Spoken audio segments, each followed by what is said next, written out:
Familiar foes meet again at the World Cup.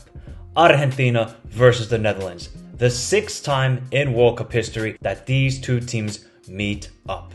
And the stakes are again high. Maybe they're not like 1978 when Mario Kempes showed up and scored 2 goals in the final to win Argentina their first ever World Cup. Maybe it's not like 2014 when it was the semi-finals going into penalty shootout and Maxi Rodriguez decided to have an absolute thunderbolt. But we have seen some memorable moments between these two teams at the World Cup. Bergkamp. Dennis Bergkamp neemt de bal aan. Dennis Bergkamp. Dennis Bergkamp. Mario Kempes. 2006, a certain Lionel Messi made his first ever start at the World Cup. What will happen this time around? Similar to 2014, Louis van Gaal the manager, Messi the captain of Argentina. As we always do with these preview and prediction videos, like, comment, subscribe, let me know your predictions in the comments down below. Let's get into the video. This game is very tough to call.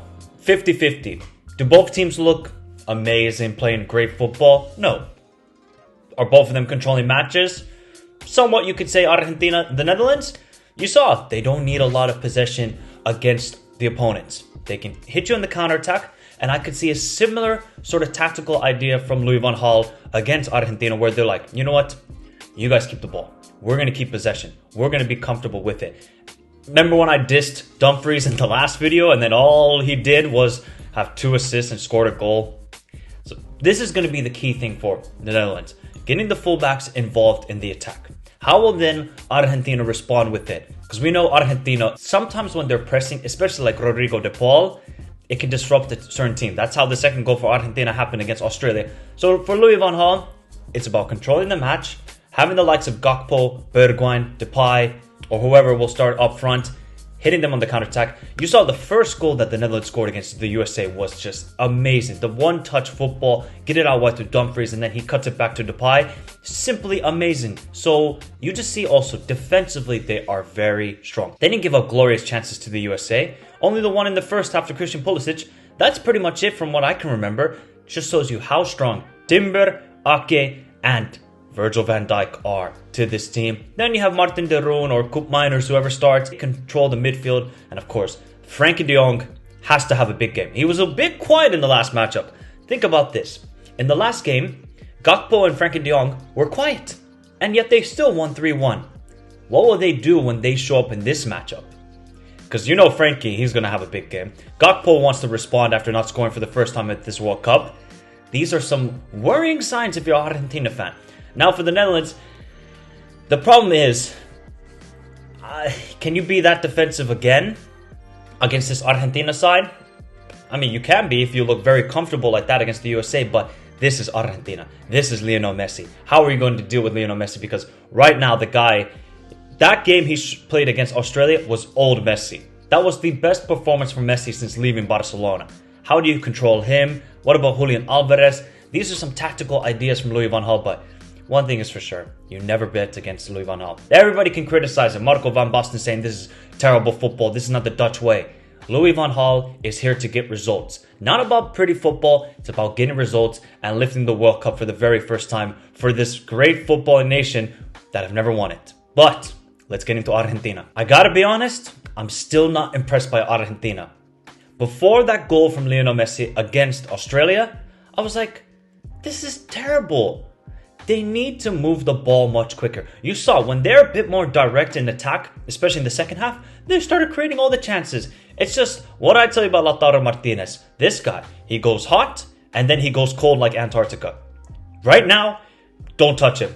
It's freezing cold. He's below freezing temperature right now, Lautaro. It's unfortunate he cannot start, and I think Julian Alvarez has shown he must be starting every single game as long as Argentina are in this World Cup. But the form that Lionel Messi is in right now, it is scary. I mean, do you just see some of those dribbles that he was making? Nutmegs, almost put that one shot in the top left corner. That was the best performance from Messi since leaving Barcelona. It was special, absolutely special. Can he do it again? This is my problem though. The midfield needs to control this game. And the fullbacks need to get involved in the attack as well. Like Acuna, he gets involved. What about Molina? How are you going to get involved in the attack? You need to provide some more service. Also, Di Maria should be back for this game, so that is a good plus because obviously he missed the last matchup with an injury. Having Di Maria, and we know Di Maria, he hasn't had a great World Cup. Like, he hasn't had any impact. Moments are big, he steps up. Round of 16 against Switzerland 2014, Copa America final. This guy loves the big moments. This is going to be a big moment. I could see Di Maria having a good game against the Netherlands. I'm just a little bit worried when it comes to Argentina defensively. They do give up chances. Now, I like that Scaloni went back to a 5-in-the-back formation. You know, once he took off Papu Gomez. Okay, by the way, Papu Gomez should not be anywhere near the starting 11 either. It's just Romero and Otamendi, they're good, but they got to be alert, especially against the likes of Depay and Gakpo and Klaassen. You have to be alert against these guys. You cannot give up glorious chances. They will be clinical. That's the one thing with the Netherlands this tournament. They have been clinical. They don't need a lot of chances. So Argentina need to be worried with it. Martinez needs to have another big game in goal because he saved them at the end because he saved Garankul's shot. But can they use the crowd? I mean, the crowd is just ridiculous, man. I mean, what can you say about these fans? Best in the world. Sorry. They're the best fans in the world. They sing all match long, and I think that's giving added boost to the players. They just see how the crowd is reacting, whether it's good, whether it's bad. They're using that to their advantage. Can they use it once again to make it to another semifinals? Time will tell. But Argentina, they haven't played the best, but it's not about playing the best. It's about being the most effective and getting the results. Time for the prediction. This is a very tough one. I think 50-50, honestly. Maybe some people will pick Argentina because they have that difference maker in Messi. But they can't keep relying on Messi every single game. Yes, he can do it, and yes, he can carry this team, but this is the Netherlands. They got a good defense. They have some good players. The Dutch don't need a lot of chances. They are very clinical in this World Cup. That's my worry when it comes for Argentina. And for the Netherlands, you have to control the midfield. You can't allow the likes of Enzo Fernandez, Rodrigo de Paul, Messi, Julian Alvarez, Di Maria, time and space on the ball. You need to be, especially Messi. I wonder if Louis van Gaal is thinking, you know what, we're going to man mark Messi. Martin de Roon, you stick on Messi and don't even let him have any space. Could be a possibility, but I haven't been impressed by both teams.